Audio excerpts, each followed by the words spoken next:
একটা চিরকুট পাশে রাখা। আজ সন্ধ্যা হবে আমার ফিরতে, আপনার সাথে একটা জরুরি কথা আছে, যা এসে বলবো, ফ্রি থাকবেন। রুহি চিরকুটটা পরে ভাবতে লাগলো কি বলতে পারে ইরাদ। সারাদিন যেন কাটতে চাইছে না।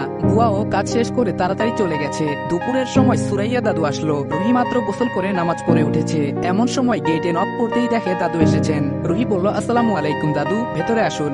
দাদু বলল, ওয়ালাইকুম আসসালাম, কেমন আছো দিদি ভাই? রুহি বলল, আলহামদুলিল্লাহ, আপনি? দাদু বলল, আমিও আলহামদুলিল্লাহ। অনেক কথাই হলো আজকে দাদুর সাথে রুহির। দাদু খুব ভালো মানুষ, রুহিকে খুব আদরও করে। এক কথা দুই কথায় তিনি মাহিরার কথা তুললেন। রুহিকে বললেন ইরাদ কতটা মাহিরাকে ভালোবাসতো আর ওর জন্য কত পাগলামি করেছে এই পর্যন্ত। কথাগুলো রুহির মনে অনেক আঘাত করলো, কারণ ইরাদ তো এখন ওর স্বামী। সুরাইয়া জানে না ওদের বিয়ের কথা, তাই হয়তো ওকে সব বলেছেন। রুহির মনে কালো মেঘ এসে যেন ভর করলো। এত ভালোবাসার মাঝে কি কিছুদিনের আগত রুহির জায়গা ইরাদের মনে হবে?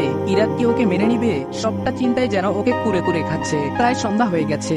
সুরাইয়া বিকেলেই চলে গেছে। রুহি তারপরেও মনে সাহস জুগিয়ে একটা ক্রিম কালারের শাড়ি পরে হালকা গোলাপি লিপস্টিক দিল ঠোঁটে। ফর্সা মানুষ, এই কালারে ওকে বেশ দেখাচ্ছে। আর সিল্কি লম্বা কালো চুলগুলো হাত খোপা করে নিল। কিছু কিছু চুল মুখের সামনে পড়ে আছে। ছিপছিপে গরনের মেয়েটাকে না সাজতেও দেখতে বেশ লাগছে। রুহি কয়েকবার নিজেকে আয়নায় দেখে নিল। হ্যাঁ, এভাবেই ভালো দেখাচ্ছে। ইরাদের বাড়ি ফেরার প্রতীক্ষা আর যেন রুহির সহ্য হচ্ছে না। প্রায় ঘন্টাখানিক পরে গেটে কে যেন এসেছে। রুহি তাড়াতাড়ি গিয়ে দরজা খুলে দেখলো একটা মেয়ে এসেছে, বেশ স্মার্ট, দেখতেও সুন্দর। রুহিকে দেখে অবাক হয়ে তাকালো। রুহি নিজে থেকে প্রশ্ন করলো, জি আপনি কে? ভ্রুকুচকে মেয়েটা উত্তর দিল, আমি মাহিরা। ইরাদ কোথায়? রুহি তো মাহিরা নাজিমকে দেখেনি। ও ভেবে নিল তাহলে উনি এসেছেন। রুহি বলল, ও আপনি আসুন ভেতরে, উনি অফিসে আছেন। মেয়েটা কিছু না বলেই ঘরে ঢুকে গেল। কেমন যেন কর্কশতা আছে ওর মাঝে। রুহি নিজে থেকেই বলল, উনি বলেইনি আপু আপনি আজকে আসবেন। মাহিরা বলল, আমার হাজবেন্ডের বাসায় আমার যখন ইচ্ছা আসবো, সেটা কি কাউকে আমার বলা লাগবে নাকি? তুমি কে?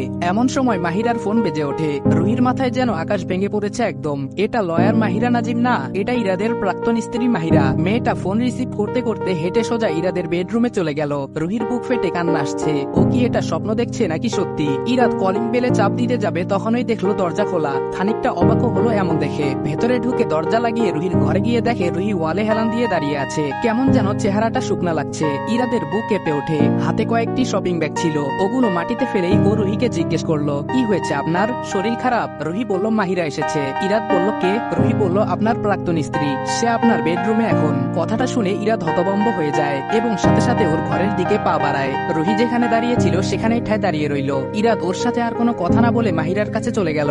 জিনিসটা রুহির মনে ভীষণ পীড়া দিল। প্রায় 20 মিনিট অতিবাহিত হয়ে গেছে। রুহির দাঁড়িয়ে থাকার শক্তি যেন শেষ হয়ে আসছে। হয়তো মনের এত বড় পীড়া দেখে শরীর অবশ হয়ে আসছে।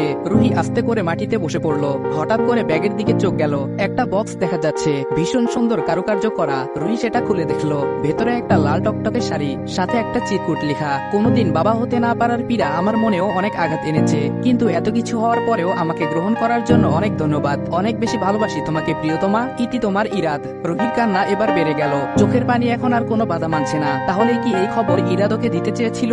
ইরাদের প্রতি রুহির ভালোবাসা, যত্ন কিছুই কি ওর চোখে পড়েনি? ইরাদের মনে কি তাহলে মাহিরাই ছিল?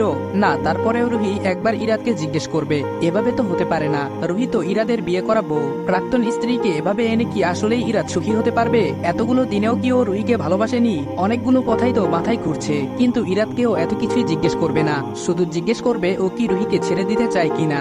যদি তাই হয় তাহলে ও আর এক মুহূর্ত থাকবে না এখানে, কোনো অধিকারও দেখাবে না ইরাদের উপর। রুহি মনে সাহস জুগিয়ে ইরাদের ঘরের দিকে পা বাড়ালো। সামনে গিয়ে দেখে দরজাটা আটকানো ভেতর থেকে, কিন্তু ইরাদের আওয়াজ স্পষ্ট শোনা যাচ্ছে, তুমি জানো না মাহিরা, আমি আজকে কত বেশি খুশি। আজকের দিনটার প্রতীক্ষা আমি করে এসেছি সেই কবে থেকে। তুমি আমার জীবনে আসবে, এই প্রহর আমি প্রতিদিন প্রতিক্ষণ গুনতাম। তুমি আছো দেখেই আজ আমি আছি। I love you so much.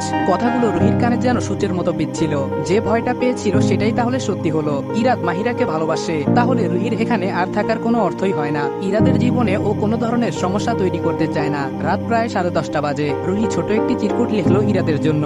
যেদিন রুহি প্রথম এসেছিল এখানে, তখন নিজের পরনের জামা জুতো যা ছিল সেগুলো পরে নিয়ে মেন গেটের কাছে চলে গেল। পেছন ফিরে আর একবার তাকিয়ে সব দেখে নিল। এসবই তো মাহিরার ছিল। মাঝেও কিছুদিন এসেছিল।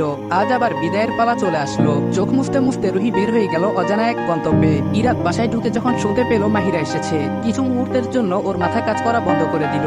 সাথে সাথেই নিজের বেডরুমে চলে গেল আসল কারণ জানার জন্য। গিয়ে দেখে মাহিরা বিছানার উপরে বসে আছে। ইরাদকে দেখেই বিছানা থেকে এক লাফ দিয়ে উঠে ওকে জড়িয়ে ধরতে চায়, কিন্তু তখনই ইরাদ একটা ধাক্কা দিয়ে সরিয়ে দেয় মাহিরাকে। অবাক হয়ে মাহিরা বলে, ইরাদ। ইরাদ বলল, এখানে এসেছো কেন? মাহিরা বলল, আমি ফিরে এসেছি তোমার কাছে। কথাটা ইরাদের কাছে কাটার মতো লাগলো। বলল। ইরাদ বলল, চলে যাও আমার বাসা থেকে। মাহিরা বলল, তোমার বাসা? আমি কিছু না তোমার? ইরাদ বলল, না তুমি কিছু না, যখন ছিলে তখন আমি তোমার ছিলাম, আর এই বাসাটাও তোমার ছিল, কিন্তু এখন আমি তোমার জন্য পরপুরুষ, বরং তার থেকেও বেশি পর, কারণ আমাদের ডিভোর্স হয়ে গেছে। মাহিরা বলল, মানি না এই ডিভোর্স, একটা কাগজের মধ্যেই আমাদের সম্পর্ক সীমাবদ্ধ। ইরাদ বলল, মাহিরা আমি অনেক ভালো আছি, তুমি চলে গেলে খুশি হব। মাহিরা বলল, না যাব না। ইরাদ বলল, ঠিক আছে তাহলে থাকো, আমি যাচ্ছি। এই বলে ইরাদ ঘর থেকে বের হতে যাচ্ছিল, তখনই মাহিরা দরজাটা লাগিয়ে দরজার সামনে বসে পড়ল। ইরাদ বলল, বের হতে দাও আমাকে। মাহিরা বলল, দিব না।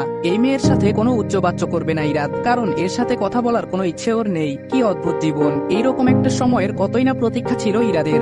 এমনকি রুহি আসার পরের দিনও মনে মনে ভাবছিল, আর কি কখনো এই ঘরে মাহিরার সাথে বসে কথা হবে? মাহিরা তো আর ওর কাছে ফিরবে না। মাহিরাকে তখন কত মনে পড়তো, কত ইচ্ছা করতো ওর সাথে বসে কথা বলার, সময় কাটানোর, কিন্তু আজ মাহিরাকে আর ভালো লাগছে না, ওর প্রতি আর কোনো অনুভূতি কাজ করছে না। মাহিরা বলল, আমাকে তোমার মেনে নিতেই হবে, আমি তোমাকে ভালোবাসি ইরাদ, বাচ্চা লাগবে না, আমরা একসাথে থাকলেই হবে। এই বলে মাহিরা কান্না করতে শুরু করলো। ইরাদ বলল, চলে যাও মাহিরা, আমি তোমাকে আর চাই না। যে বিবাহিত থাকা অবস্থাতেই পরকিয়া করতে পারে, অন্যজনের জন্য নিজের স্বামীকে ত্যাগ করতে পারে, সে আর যাই হোক ভালোবাসতে পারে না। আর ইসলামী শরীয়ত অনুযায়ী আমরা একে অপরের জন্য হারাম হয়ে গেছি, কোনোভাবেই আর কিছু সম্ভব না। মাহিরা বলল, সব ঠিক করে ফেলবো, তুমি আমাকে ভালোবাসো, আমি জানি ইরাদ। আমাদের বাসর রাতের কথাগুলো তোমার মনে আছে? দাঁড়াও, আমার কাছে রেকর্ড করা আছে, আমি শোনাচ্ছি তোমাকে। মাহিরা মোবাইল থেকে রেকর্ড বাজানো শুরু করলো। ফাইনালি আজ আমাদের বাসর রাত। তুমি জানো না মাহিরা, আমি আজকে কত বেশি খুশি। আজকের দিনটার প্রতীক্ষা আমি করে এসেছি সেই কবে থেকে। তুমি আমার জীবনে আসবে, এই প্রহর আমি প্রতিদিন প্রতিক্ষণ গুনতাম। তুমি আছো দেখেই আজ আমি আছি। I love you so much. পুরোটাই ইরাদ চুপচাপ শুনলো। এরপর মাহিরার দিকে অনেকক্ষণ তাকিয়ে থেকে হাসলো। ইরাদের মুখে হাসি দেখে মাহিরাও হেসে বলল, আমি জানতাম তুমি রাগ করে থাকতে পারবে না আমার উপরে, এখনো আমাকে ভালোবাসো। ইরাদ বলল, ভুল বুঝলে, আমি হাসলাম এই জন্য যে আজ এগুলো শোনার পরেও তোমার প্রতি কোনো অনুভূতি কাজ করছে না আমার। আমি সত্যি তোমাকে আর ভালোবাসি না মাহিরা, রুহিকে ভালোবাসি আমি। মেয়েটা আমার জীবনটা স্বাভাবিক করেছে, আমাকে নতুন করে বাঁচতে শিখিয়েছে, ওকে আমি অনেক ভালোবাসি। মাহিরা বলল, এমন করো না ইরাদ, প্লিজ আমাকে ভালোবাসো, এরকম করো না, তোমার ভালোবাসায় শুধুমাত্র আমার অধিকার। ইরাদ বলল, বের হয়ে যাও, আমি তোমাকে আর সহ্য করতে পারছি না। এই বলেই মাহিরাকে টেনে ইরাদ নিচে নিয়ে এলো। চারপাশে তাকিয়ে দেখে রুহি নেই। কলিজায় একটা মোচড় দিয়ে উঠলো। সাথে সাথে মাহিরার হাত ছেড়ে রুহিকে খুঁজলো সারা বাড়িতে, কিন্তু কোথাও পেল না। ওর ফোনে কল করতেই ঘর থেকে বেজে উঠলো। ইরাদ দেখলো রুহির ফোন ড্রেসিং টেবিলের ওপরেই রাখা, হাতে নিয়ে দেখলো লক স্ক্রিনে ওর আর রুহির ছবি, ফোনটা লক করা। কি হতে পারে পাসওয়ার্ড? রুহি দিয়ে দেখলো, ওর ফেভারিট কালার দিয়ে দেখলো, হচ্ছে না। এরকম কয়েকবার ট্রাই করার পরে নিজের নাম দিল ইরাদ, সাথে সাথেই ফোনটা আনলক হয়ে গেল। ইরাদের চোখ ঝাপসা হয়ে এলো। রুহি যে ওকে ভালোবাসে তা আর ইরাদের বুঝতে বাকি নেই। তখন ওই পাশে রাখা চিরকুটটা দেখে ইরাদ পড়তে শুরু করলো, শুভকামনা আপনার নতুন জীবনের জন্য। আর হ্যাঁ, একটা কথা, বাচ্চা জন্ম হওয়া না হওয়া মানুষের হাতে না, তা সম্পূর্ণ আল্লাহর হুকুমে হয়, তাই নিজেকে ছোট ভাববেন না কখনো। আপনি মানুষ হিসেবে ভীষণ ভালো, আপনার মতো লোক যে স্বামী হিসেবে পাবে সে অনেক সৌভাগ্যবান। নিজের যত্ন নিবেন। আপনার সাথে কাটানো প্রতিটা মুহূর্ত আমার ভীষণ ভালো কেটেছে, কখনো আপনাকে ধন্যবাদ দেওয়া হয়নি, তাই আজও দিব না, কারণ সেগুলো আমার জীবনের শ্রেষ্ঠ সময় ছিল, যা ধন্যবাদ দিয়ে প্রকাশ করা যাবে না। ভালো থাকবেন, ইতি রুহি। ইরাদ এগুলো পড়ার পরে ওর ভীষণ কষ্ট লাগলো, এবং সাথে সাথে রুহির উপরে রাগও হলো। হাতে চিরকুট দেখে মাহিরা সেটা নিয়ে পড়লো। মাহিরা বলল, ভালো হয়েছে ইরাদ, ও চলে গেছে, আমিও ভুল করেছিলাম, তুমিও করেছো, আসো এগুলো ভুলে নতুন করে শুরু করি, এসব বাজে মেয়ে মানুষকে ভুলে। ইরাদ বলল, ব্যাস আর একটা কথা না, চুপ করো, না হয় তোমার গায়ে হাত উঠে যাবে আমার। আমার স্ত্রীকে নিয়ে কোনো বাজে মন্তব্য করার অধিকার আমি বাহিরের কোনো মহিলাকে দেইনি। তুমি যদি এখন আমার বাসা থেকে বের না হও তাহলে আমি পুলিশ ডাকতে বাধ্য হব। মাহিরা বলল, তুমি ওই মেয়েকে নিয়ে কিভাবে সুখী হও আমি দেখে নিব ইরাদ। এই কথা বলে মাহিরা বের হয়ে গেল। ইরাদ এই সময় রুহিকে কোথায় খুঁজবে, মাথায় সেই টেনশনই ঘুরছে। এখন ইরাদের মাথায় একটা চিন্তাই ঘুরছে, রুহি কোথায় গেল এই সময়ে? রাতের বেলায় তো একা একটা মেয়ের জন্য রাস্তাঘাট নিরাপদ না, এর ওপরে মাহিরার আজে বাজে কথায় ইরাদের ভয় লাগছে। ইরাদ সাথে সাথেই আরিশাকে ফোন করলো। ইরাদ বলল, রুহি তোদের বাসায় গেছে? আরিশা বলল, এত রাতে আমার বাসায় কেন আসবে? ইরাদ বলল, ও বাড়ি ছেড়ে চলে গেছে। আরিশা বলল, কি, কেন? ইরাদ ওদের সবটা খুলে বলল। কথাগুলো বলতে বলতে ইরাদের গলা ধরে আসছিল। ওর অতীত আজকে ওর বর্তমান নষ্ট করে দিল না তো, এই একটা ভয় কাজ করছে। আর রুহি ঠিক আছে কিনা এই চিন্তায় ও শেষ।